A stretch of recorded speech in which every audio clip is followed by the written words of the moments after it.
Our planet is an active place. Deep beneath our feet, forces are constantly at work. These forces can sometimes manifest in dramatic ways, shaking the very ground we stand on. These events are called earthquakes, and understanding them is crucial for appreciating the dynamic nature of our planet. Earthquakes remind us that we live on a planet that is constantly changing. They can be terrifying events capable of causing widespread destruction, but they are also a fascinating window into the inner workings of Earth. By understanding what causes earthquakes, how we measure them, and where they are most likely to occur, we can better prepare for these events and minimize their impact on our lives. Join me as we delve into the science of earthquakes. We'll explore the forces that drive these events, the ways in which we measure their power, and the steps we can take to stay safe when the ground beneath us begins to tremble. To understand earthquakes, we must first understand the structure of our planet. The Earth's outer layer, called the lithosphere, is not one solid piece. It is broken into several large pieces called tectonic plates. These plates fit together like a giant jigsaw puzzle, constantly moving and interacting with each other. The movement of these plates is driven by the heat deep within the Earth's core.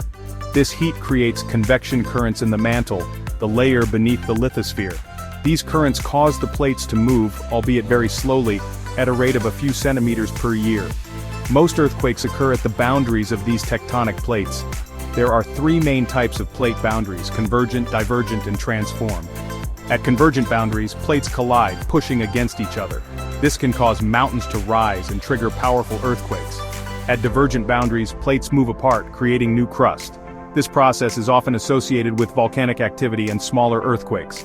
At transform boundaries, plates slide past each other horizontally. The San Andreas Fault in California is a famous example of a transform boundary known for producing significant earthquakes. When tectonic plates collide, separate, or slide past each other, the immense pressure can cause rocks to break and shift. This sudden release of energy sends vibrations called seismic waves through the Earth's crust and across its surface.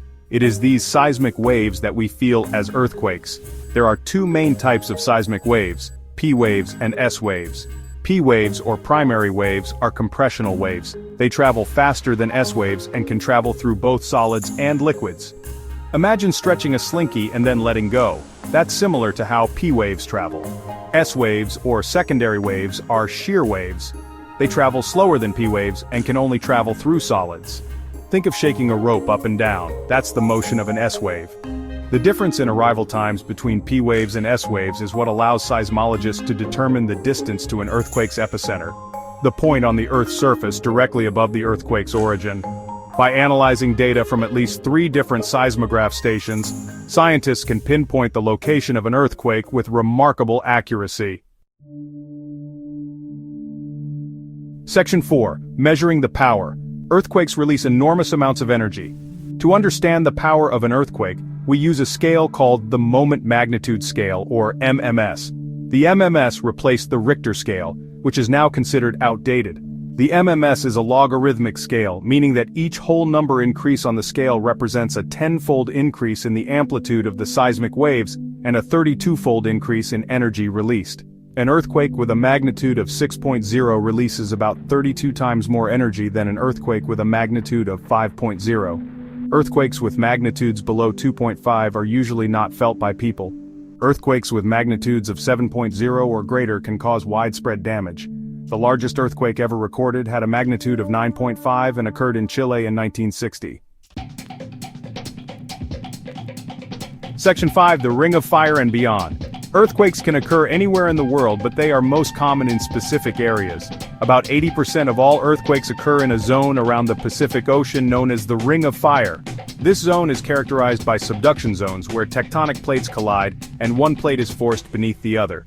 Another significant earthquake zone is the Alpide Belt. This belt extends from the Mediterranean region eastward through Asia to Indonesia. It is another area of intense tectonic activity.